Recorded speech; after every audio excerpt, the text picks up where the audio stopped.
Big Podcast. I know you've heard the question, if a tree falls in a forest and nobody's there to hear it, does it make a sound? I present to you another question. If you make a podcast and nobody hears it, does it matter? The answer is yes, it does matter. It matters to you because you're a better host than you would have been if you hadn't made, because you have developed the skills that it took to make that podcast. You've gotten clearer on your topic. Even if nobody listens to it, you've become better because of that podcast. But if you want to do something similar for other people, help them. Your podcast has to reach people. That's what I'm talking about on this episode. This is Big Podcast Playbook, the marketing podcast for podcasters.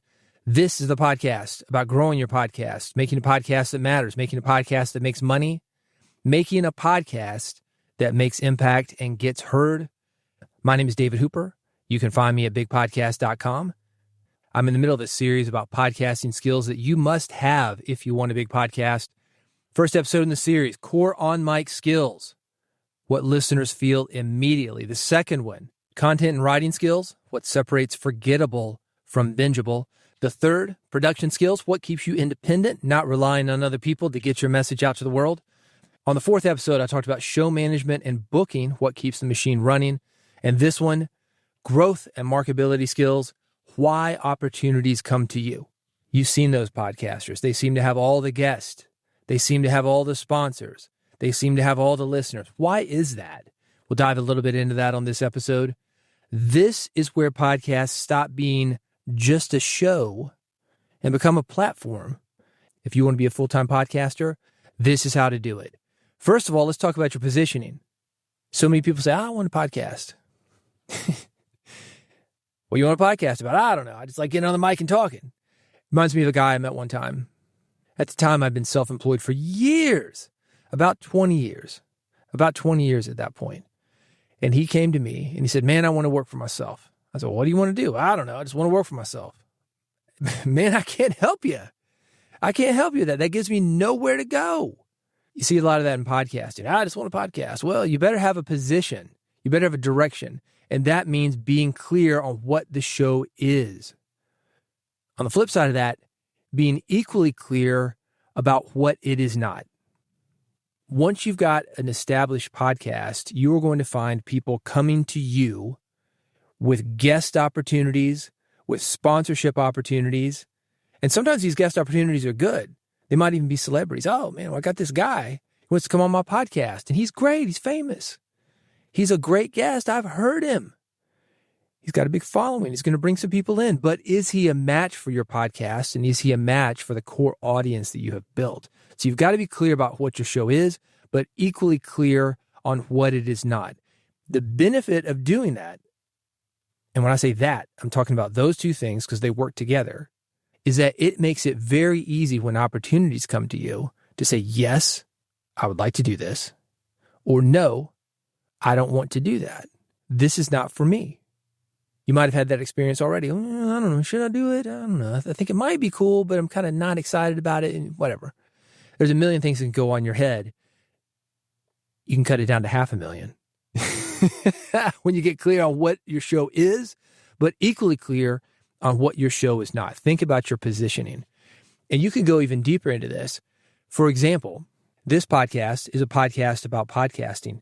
What it is not is about the technical elements of podcasting, plugging in a mic, unless it is about what it is, which are the things that I mentioned at the very beginning of this episode: growing a show, making people care about your show, making sponsors care about your show, making money, making impact.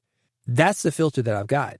And if plugging a mic in is going to help you do that, okay, well, we'll talk about a mic. And sometimes we do, because people are judging you based on the way that you sound. If you don't sound good, it doesn't matter what your words are because they're not going to listen to you. If they can't hear you while they're driving in their car at 60 miles an hour because of road noise, because you haven't recorded yourself properly, that is a problem for getting your message out there. So yeah, sometimes we're going to talk about microphones and audio quality, but most of the time, that is not what I discuss here. Your podcast has something very similar to that. Get clear on what your podcast is and what it is not. Audience relationship building. Are you speaking with listeners or are you speaking at them? Hello, radio public.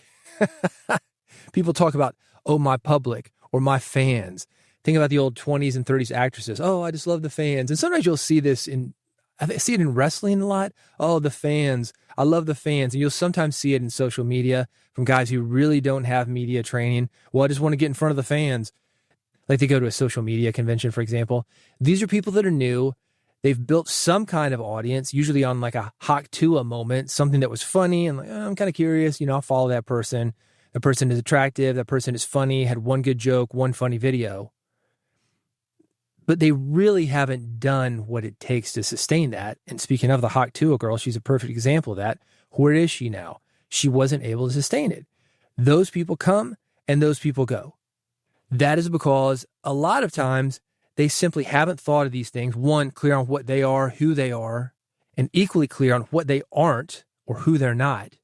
But also thinking about this us and them thing, meaning that there's me, I'm the social media king, the TikTok queen, the podcasting guru, the guy with a microphone, and then there's you, standing at the bottom of the mountain, which sometimes I come down from, to give you a little bitty piece of what I've got. Maybe 15, 30 seconds, a funny joke, something that probably somebody else has done, and I'm doing my own version of it. A dance, a joke, lip syncing to some kind of funny movie line. You've seen it all. That doesn't last. One of the reasons it doesn't last is because you're not engaging with listeners. You're speaking at listeners, speaking at viewers. Relationship building with your audience, that's no different from relationship building with a spouse. There's give and there's take.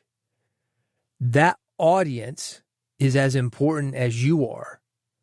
It's almost as if you've got a call-in show or something where you're reading letters and you respond to them. Even if they're not calling in, even if they're not writing you letters, they are still contributing to the energy around your podcast. And when I say energy, I don't mean in a woo-woo way, but it's like I said at the very beginning of this. Does your podcast exist if nobody listens to it? Does it matter? To you, but not to anybody else. And if you want to make money, if you want to have an audience where you can do other things, such as write a book, such as do public speaking, such as anything that would require an audience or make good use of their money, you've got to have these things. One of the things that I see, and this is so embarrassing, a lot of people think they've got a bigger audience than they do. Get on there and blow up those lines, man. Blow up the comment section, like and subscribe, and crickets. You want to be able to encourage participation without begging. If you want participation, it's helpful to encourage that. You want to let people know what you want from them. They're not going to read your mind. But also, you can't be too aggressive about it, man. Don't be so thirsty. Don't beg. And you see that a lot on social media campaigns. I just saw one. It's so sad. It's a GoFundMe thing. Financial hardship. We see those things all the time. Oh, I got my GoFundMe campaign. Come on, like every 10 minutes, this guy's, please donate, please. Like, I'm having a hard time. I really need to get this money. You see it with sales and you see it with listeners. Please like and subscribe. Tell your friends. That's not attractive. To take it back to a dating relationship, think about your spouse, your significant other, somebody you got a crush on. If somebody's too desperate, you think, whoa. What's wrong with this? Listeners don't like that either. With that said, you do want to make listeners feel recognized. How can you do that? One of the things that I see a lot is acknowledging listeners, a lot of times through reading reviews, and that's okay. That's okay. Maybe one review. Hey, I got a review from Animal Style. He says this. Boom, boom. Hey, thanks for listening, Animal Style. Really appreciate it. If you're going to do that, there's a 3-step process for this. And this is for anything that you do, really. You get in, be good, and get gone. Don't go on and on and on about it. It is nice social proof, but it is not something you want to lean on so heavily. I've seen people go through 5 or 10 of these things, trying to drum up support from listeners, trying to give them a little bit of a bone by mentioning them on the podcast. To me, I think it falls flat. It makes you look desperate for reviews. With that said, hey, man, go to Apple Podcasts and throw me a bone. Big Podcast Playbook. Maybe I'll read it on the next episode. You do want to make listeners feel recognized. One of the ways you can do that, Hey, I saw a post from Animal Style. He asked this. You can do something like a Q&A. You can say, hey, thanks, Animal Style. Saw your message. You out there. If you want to see it, I put it on the show Instagram. It was a funny clip. I think you're going to like it. Something that's related to your podcast, making listeners feel recognized is great. I talk about the book that I've got coming out. One of the things I'm going to have, and I do this with every book, I've got an acknowledgments page. Thank you for your help reviewing the audiobook, being a beta reader. Thank you for this idea. People along the way who have helped me, I do acknowledge them. It feels good. I still remember the very first CD that I got. This is when I was in the music industry. We were still doing CDs. I was in the liner notes and they mentioned my name, and you don't forget it, man. And I still like seeing my name mentioned in liner notes, acknowledgments, sometimes as an example in books. I try to do that with listeners of this podcast, by the way. One of the things I've been doing over the last few years as I've been working on this book is I'm asking for stories from you, from Big Podcast Playbook listeners. I will come up on something, I'll need an example. I say, hey, do you have an example of this? And you guys have responded. And that goes in the book. Again, this is a two-way street. I record this podcast, but you are an equal part of it. And think about that with your podcast. It is not a one-way transmission. As far as promotion strategy, I don't do video. If I were to do video, and by the way, this is going to work on any social media, I would just do clips. Just clips. Somebody reached out to me about producing a podcast. And by podcast, there is an audio version, but it is very heavy on YouTube. I would call them a YouTuber. It's 2 hours long. I found a listener. I said, let me ask you something. Are you listening to the audio or are you watching the video? And she says, I'm listening to the audio. All right, that's one thing. That's good info. I could have guessed it. It's why I'm an audio first guy. Do you ever watch it on YouTube? She said, no.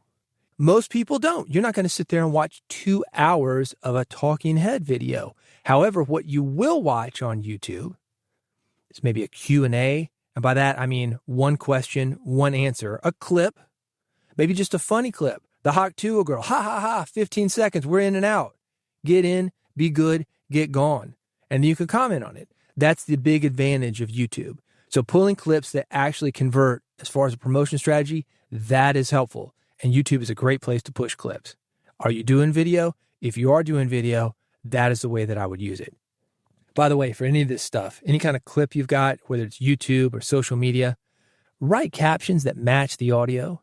All your stuff should match the audio. All your stuff should be congruent. This is one of the things you see on YouTube all the time is this great polished intro, the big voice, the big music. Then they cut to some talking heads done via Zoom. It's like, oh, hey guys, hey, we're is the podcast? Is this thing on? I go, hey John, hey, how you been? Oh, I'm great, Bill. Yeah, what you been up to? That's not a match. It's like listening to a rock and roll station. Make cue some music for this. We rock so fucking hard. Nobody rocks fucking harder than us. And then cut into James Taylor record. Fleetwood Mac. No, but we hear it all the time, and you definitely see it on YouTube. By the way, speaking of promotion strategy, people overrate social media. Social media's got a very quick half-life, meaning that, yeah, maybe 5 or 10 people will see it right now, but in a minute or two, it's going to go down to 1. In a minute or two, go down to 0.2 people. I mean, people spend so much time on social media. It has been hyped for, 20 years. They used to call it social marketing, social networking, whatever you call it. Does it work? Not for most people. The clips are best. The best thing you can do if you want to grow your podcast and really engage an audience is live events. Second best thing, go to people who already have an audience. Guest swaps, segment swaps. I don't do much on this podcast in the way of bringing guests in, but when I do bring guests in, because this is a podcast for podcasting, I am bringing other podcasters in.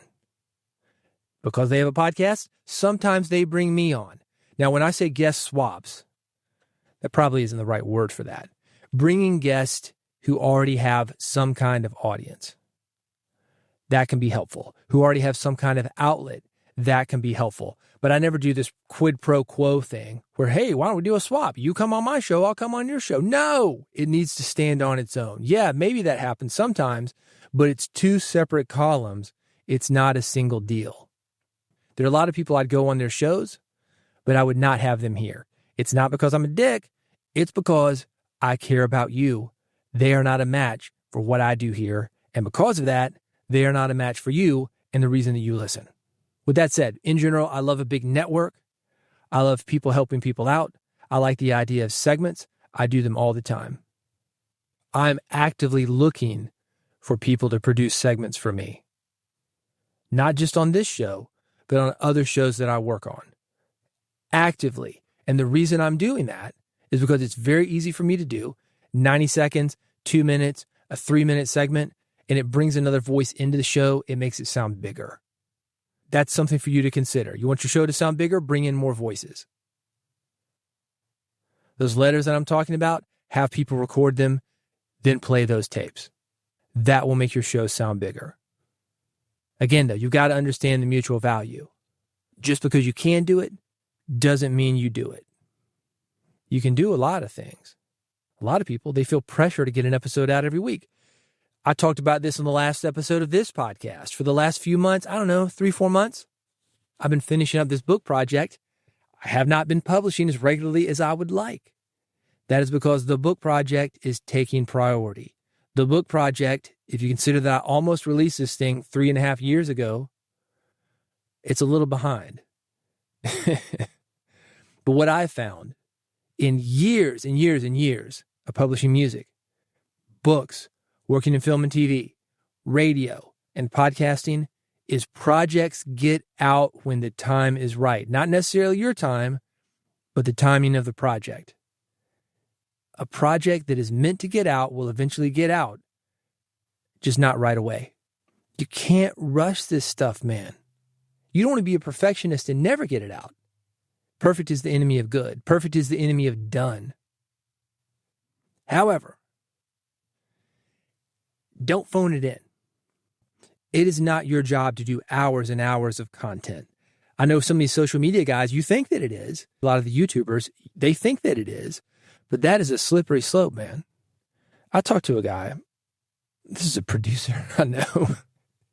He's doing something like, let me do the math here, 9 hours a day, 3 days. So he's doing 27 hours of content over 3 days. Is the content good? I don't know. I guess he's got stuff to work with. Sometimes you never know when you're going to catch a moment. Maybe 1 or 2 things in there. But that is a huge strain on resources because he's not doing himself. He's not just leaving the camera running.